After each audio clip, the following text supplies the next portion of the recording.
Kejaksaan Negeri Purwakarta menepis kabar dugaan operasi tangkap tangan yang ramai beredar melalui pesan WhatsApp pada Selasa malam 23 Desember 2025. Kabar tersebut menyebutkan adanya OTT yang dilakukan Direktorat Jampitsus Kejaksaan Agung dengan mengamankan seorang jaksa serta sejumlah pejabat daerah di Purwakarta.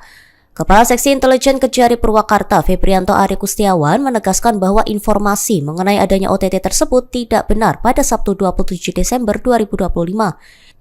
Ia menjelaskan bahwa kedatangan tim dari Kejagung ke Kejari Purwakarta bukan untuk melakukan OTT, melainkan menindaklanjuti laporan pengaduan dari masyarakat.